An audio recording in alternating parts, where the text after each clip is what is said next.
in Akron, we have the I Promise School, which were the initial third graders, and then they now have fourth graders. But you know, it's retooling kids on how to manage their emotions and how to make education a priority. And it's like, that's one of the things, the kids who apply to my school want to come to my school, and I have more applications than I can take, unfortunately. But it's that grit piece, wanting something better and wanting to succeed. And they may not have all the tools, and that's what we spend time working on. But it has to start early. And I think in Akron, one of the things, this College and Career Academy piece, is at the high school level. It's moving now into the middle school, and eventually it's going to be elementary, so that the kids see this pathway.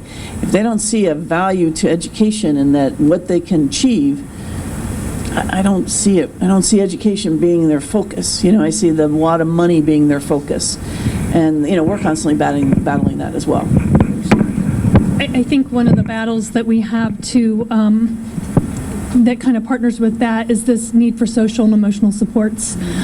Social emotional learning is huge right now, and it's one of the initiatives in our building this year to train the staff so that they have those connections to what kids are coming from outside of school, beyond what they're coming in. I mean, we have our 3 norms. It's, mutual respect, focus on productivity, and high expectations. And we say them every day in morning meeting as a whole school before we dismiss and go to first class.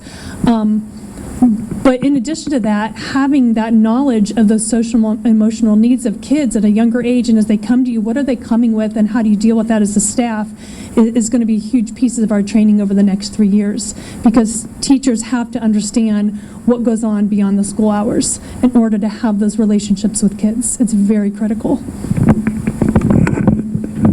Any other questions? Jackie's. What kind of partnerships do we have with home? My parents are very supportive. We've called CSB on some parents because of their neglect. So, it depends on the parent and their willingness to support our goals. Sometimes we have parents that don't want their kids getting a college degree. I don't know why they put them in our program, but they did. But in spite of that, we try and help the kids overcome and achieve and do what they need to do. But for the most part, the majority of our parents are very supportive. If I need help and assistance, they're usually coming up and calling me back, or if they hear something in the neighborhood, they'll call me so we know what's happening with our kids. It takes a village, and it's not only the parents, but I have university professors that are helping our kids as well, and they're very this is our 13th year and we're highly successful, so our success is their success, so they're just as helpful as well. No, I think just the initial contact with families when they come in 9th grade, letting them know that it's about all of us together. Never do we make a phone call home with anything negative. If we have something that we need to address, we start with, hey, they're in our office and we need to talk about something. Can we work on this together? Is the invitation. Knowing in my mind what needs to happen down the road, or what we offer students and maybe as an alternative to discipline is always out there.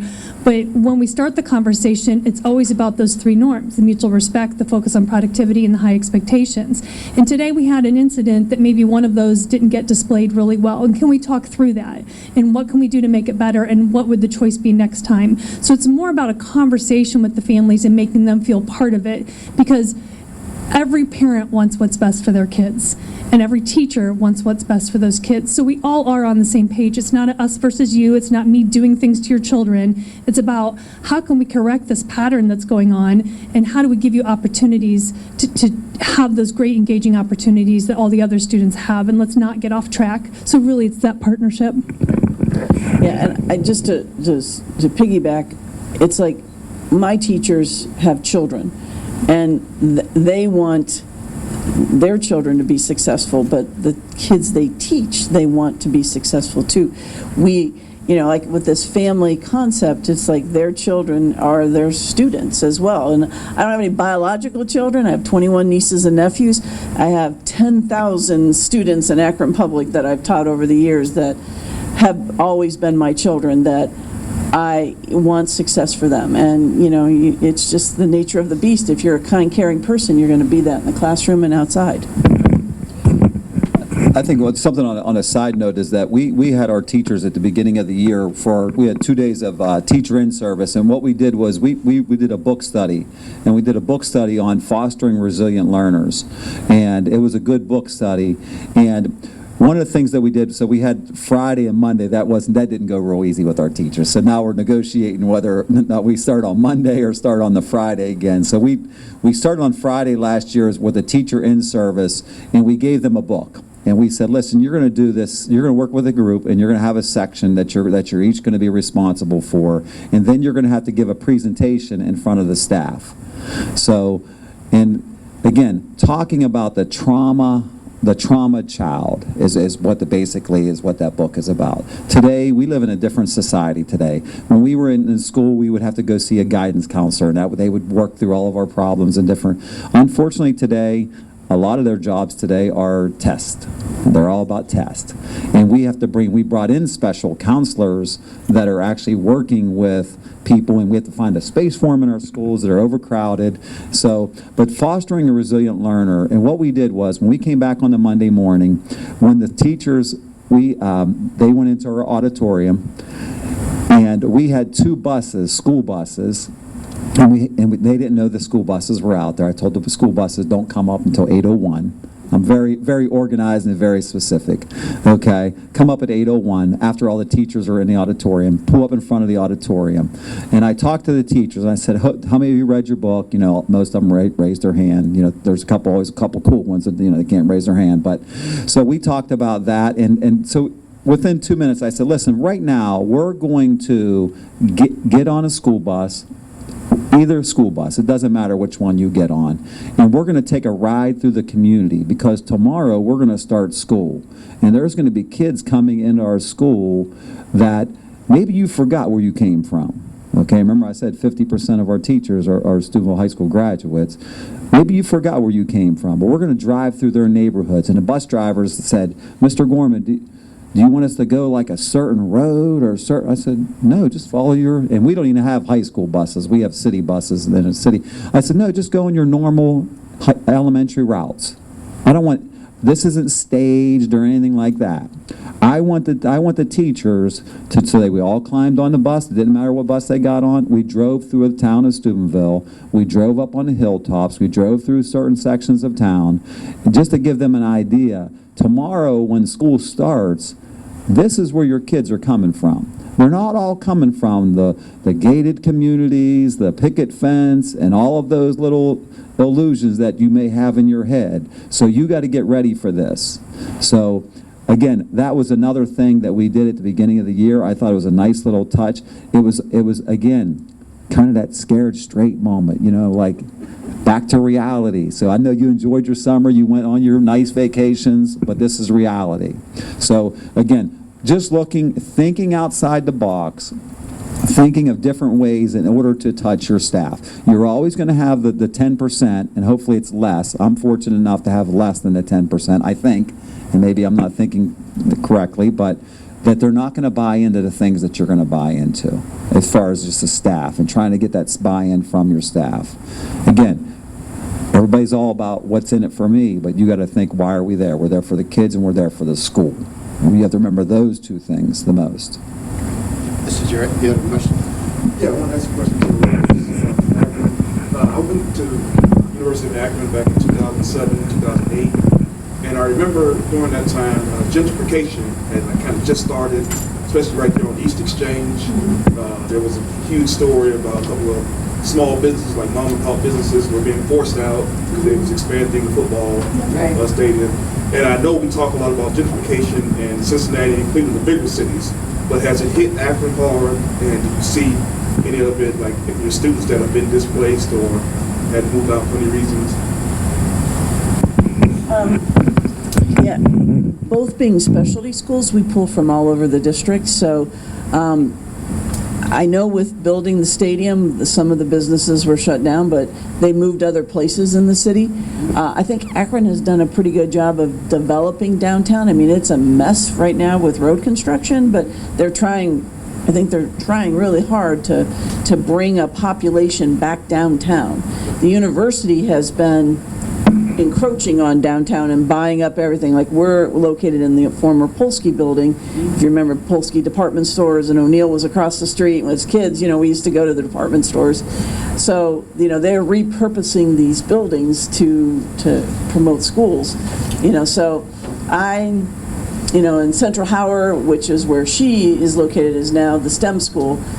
It's a former high school that the university has spent a lot of money like revamping and stuff. So I think the partnership with the university and the city and Akron Public Schools has been, working very collaboratively to help build Akron back up. And I think this whole project with college and career academies and businesses, really, this is 35 years, I've seen it all. We've done one thing after another to keep Akron afloat. But this process of the businesses supporting and the mayor supporting, it's really huge. And United Way being our spokesperson for the community has just been an unbelievable partnership that I see this as the catalyst to make things really strong for our schools. And I see them building that up, but I don't see displacement of families and students by building that up. They're using space wisely. Yeah, I agree with that too. Question? Anyone else has a question? Yes, sister.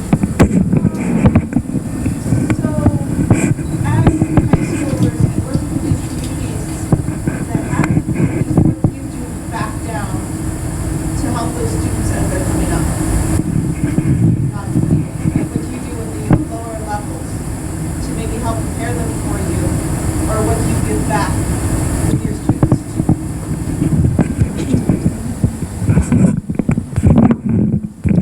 So because I have a unique STEM middle school that's 5th through 8th grade that feeds STEM high school, we vertically align all of our programs. So our high school competitive robotics team, which competes at the world level, goes down and works with our middle school STEM robotics team and invites other middle schools to bring their robotics teams to any of our build parties or build days. So we extend those invitations out in that manner to try to reach some of the other traditional high schools. Now, they currently have their own college and career academy pathways. Some of them will have, like Bookdale has a robotics team and Kenmore Garfield has a robotics team. So we see them at competitions. So that vertical alignment of programs is starting to happen with the onset of college and career academies. But I've always had it with the STEM middle school, and we do things like that. Part of our discipline for me is an alternative to suspension. I don't want kids out of my school. There's no reason for them to sit at home. We do have a blended environment. All of our students have a laptop. They can work from home. But my first step before I ever suspend a student is volunteering and giving back to the community. And we have the Akron Regional Food Bank really close to our school. So I always offer to the parents, give back to the community. Would you like to do some volunteer hours with your child in lieu of a suspension day for this? And the answer is always yes. And the amount of feedback coming from parents saying, this was a great experience for my child to see that there are other kids or families that are even needier than us. So as far as giving back to the community, that's one of the ways. But as far as academically, trying to really align that elementary to middle school to high school programming. Yeah, we don't have a middle school, so one of the things that is nice at a district level, the middle school principals and high school principals meet with our boss, and they provide professional development, but it's like spending time talking with the middle school principals. So I think their understanding of our programs and what our expectations are, that's filtering down. And last year they started with us meeting with the elementary school principals, which was even more enlightening because now they got to see our expectations and how focused we are, in particular on the ACT. That was not something that they knew. So I think more you do this expanding piece, that you're seeing that that it does start at a very early age to get kids prepared. So I think our district is moving in the right direction and having us all collaborate with one another, because truly you cannot do this in isolation. We have what's called service learning. So we don't have study halls. So we do have where kids would do service learning. We have a 4-floor story high school, and one of our floors is an elementary school. So we do have students that go up there every single class period. They pull a desk out in the hallway. They're tutoring students, doing different things like that. We also have what's called Big Red Cares. Just keep it simple. Remember, everything's Big Red in front of it, and just put something at the end. But Big Red Cares, we have a Community Kindness Day, and part of our Community Kindness Day is, one, every senior has to do 25 hours of community giving back to our community. And I always sell it as, we have to give back to where we live. We're in a city that needs, and we also have to give back. It's important that they give back. A lot of times as we're giving back, especially when we have this Community Kindness Day, and we had this particular year, we had it in October. Last year we had it in May, is what we do is we have each of the homerooms come up with an area that they want to give. Maybe they're going to collect socks. Maybe they're going to, my homeroom, this particular, that was our project. You know, we know that that's one of the highest needs of homeless people is their request that need socks. So planting flowers, going around the different things. Again, one, it makes you, and people say, well, what is giving back? Giving back is giving something without getting money or getting something in return. You hope that the people have respect and they give you the please and the thank yous and all of those good things, but that doesn't always mean that thing. So we want to Big Red Cares, and we want to give back. And the kids are coming up with their own project and letting them steering it, and just the teacher sitting back, and they're figuring out how much a product do I need to order, and all of those different things. So again, constantly trying to give back. A lot of times the kids are giving back, but they're giving back to themselves. They don't even realize some of these resources that are even out there for them in our town. Any more questions?